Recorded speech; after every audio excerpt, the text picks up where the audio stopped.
जी तो student question number 4 का part 3 हम डिस्कस करेंगे एक्सरसाइज 7.2 के लिए।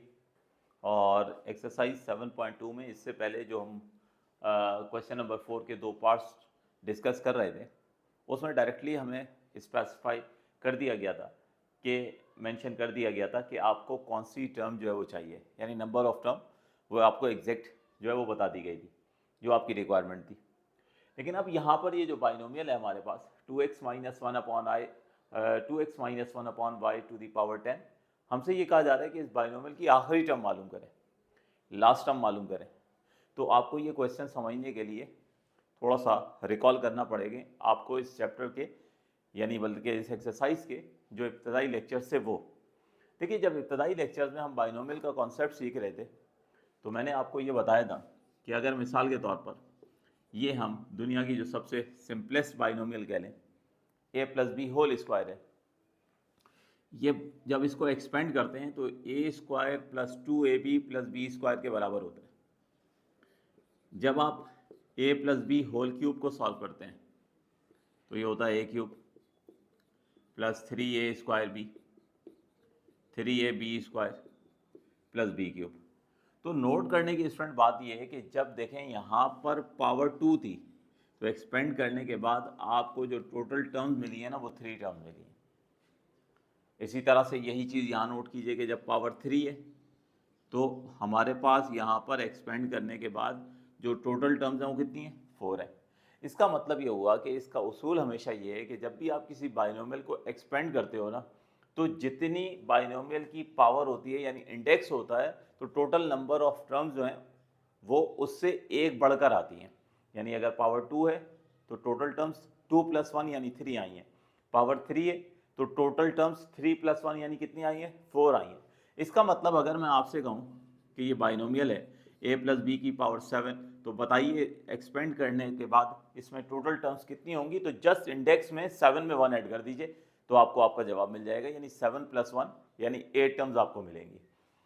अगर एक बाइनोमियल में a प्लस बी की पावर 10 है तो यकीनन टोटल टर्म्स आफ्टर एक्सपेंशन कितनी होंगी, 11 होगी। इस बात को इस तरह भी याद रखिएगा कि ये चीज़ जनरलाइज वे में MCQs में भी पूछी जा सकती है।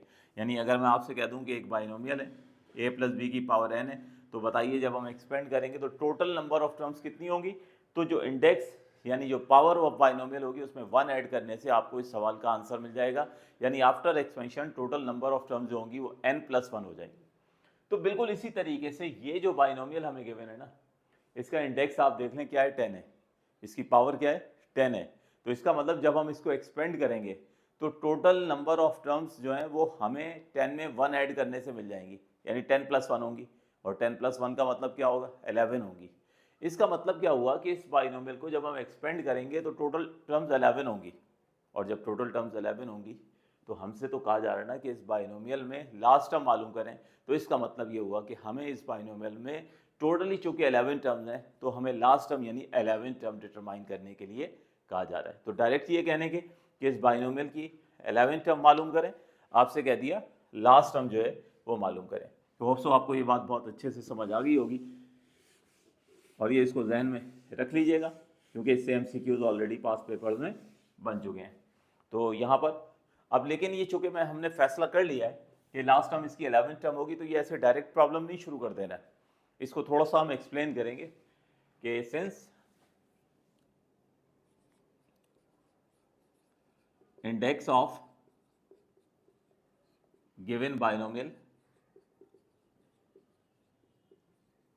इज इक्वल टू 10, क्योंकि बाइनोमियल का इंडेक्स कितना है, 10 है। तो therefore total number of terms after expansion वो कितनी हो जाएंगी, 11 हो जाएंगी। ठीक है, जब भी हम बाइनोमियल को एक्सपेंड करते हैं तो एक टर्म जो है वो बढ़ जाती है पावर के मुकाबले में, इंडेक्स के मुकाबले में। तो total number of terms after expansion कितनी होगी, 11 होगी। तो देयरफॉर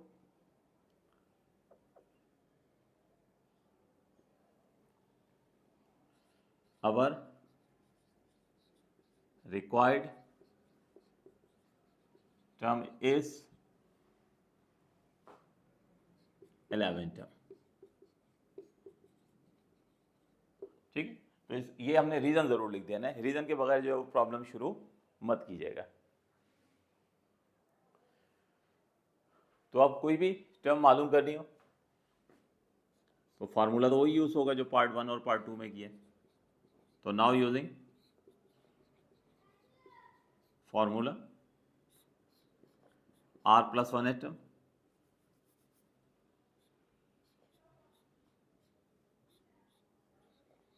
n कॉम्बिनेशन r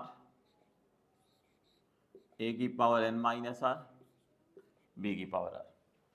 तो इस फार्मूले को अब हमने यूटिलाइज करके जो है वो हमने लास्ट टर्म यानी जो कि हमारी 11th टर्म है वो हमने डिटरमाइन करनी है।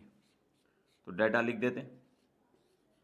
एक है तो ये आपको बताया था बाइनोमियल की फर्स्ट टर्म को कहते हैं जो इस वक्त हमारे पास 2x है।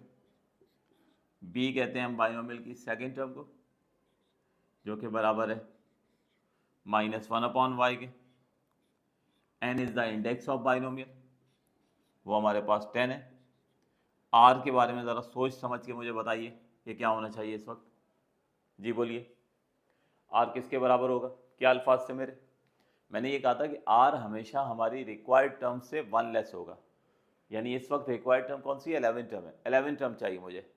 तो इसका मतलब ये हुआ कि r जो है वो क्या हो जाएगा, उससे मैं 1 लेस करें तो r की वैल्यू क्या हो जाएगी?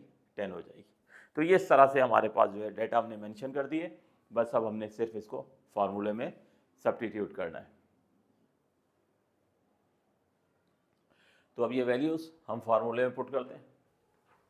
तो देयरफॉर r+1 एटम यानी 10+1 एटम, फिर n कॉम्बिनेशन r, तो n की वैल्यू 10 है और r की वैल्यू 10 है,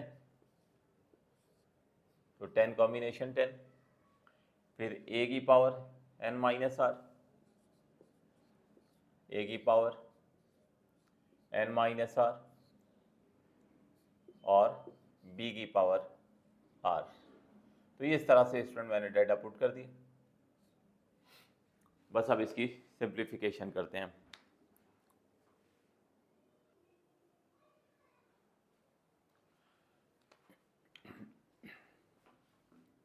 तो ये 10+1 है टर्म यानी 11 टर्म जो है, सबसे पहले 10 कॉम्बिनेशन 10, कैलकुलेटर से निकालना चाहें कैलकुलेटर से निकाल सकते हैं, ठीक है, लेकिन मैं यहाँ डायरेक्ट लिख रहा हूँ, ये 1 है, ठीक है। अब कैसे ये 1 के बराबर है? तो डायरेक्ट आपको प्रॉपर्टी बताते हैं। देखो, किसी भी नंबर का कॉम्बिनेशन अगर सेम नंबर के साथ हो ना तो रिजल्ट हमेशा 1 आता है, ठीक है। जैसे 5C5 1 होगा, 6 कॉम्बिनेशन 6 1 होगा, 7 कॉम्बिनेशन 7 1 होगा। किसी भी नंबर का जब आप with the same number combination लेंगे तो रिजल्ट हमेशा 1 आएगा, ठीक है। सिंपल सा रीज़न है ना कि ये हमारे पास देखिए, जैसा कि 10 कॉम्बिनेशन 10 है तो 10 फैक्टोरियल, 10 माइनस 10 का whole factorial into 10 factorial, 10 minus 10 तो 0 हो गया, 0 फैक्टोरियल हो गया, और ये हो गया 10 फैक्टोरियल। तो 0 फैक्टोरियल किसके बराबर होता था? आपको बताया था 1 के बराबर होता है।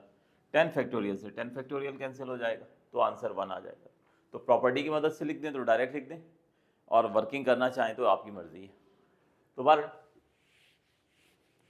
यहाँ पर ये हो गया 1 और इधर 2x की पावर ये 0 हो गई। अब आ गया -1/y की पावर 10, तो चूंकि -1/5 y पर नेगेटिव नंबर के ऊपर इवन पावर है तो माइनस एलिमिनेट हो जाएगा, और ये रह गया 1/y की पावर 10, माइनस एलिमिनेट हो गया।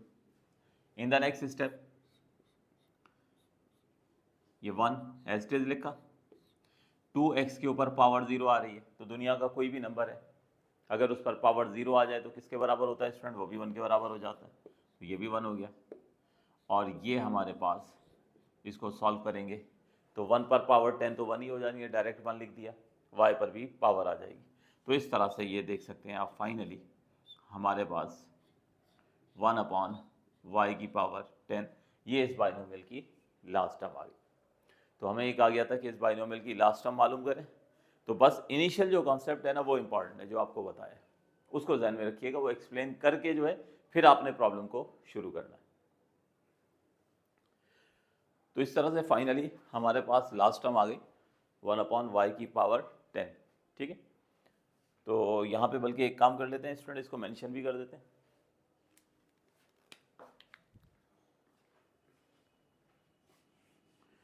क्योंकि क्वेश्चन का जो अंदाज है उसी अंदाज में ही हम इसको आंसर भी कर दें कि 11 term that is the last term. ठीक, 11 टर्म तो उन्होंने नहीं कहा था, उन्होंने इनडायरेक्टली कहा था कि लास्ट टर्म मालूम करें, तो हम लिख देते हैं कि T11 that is last term is equals to 1/y की पावर 10।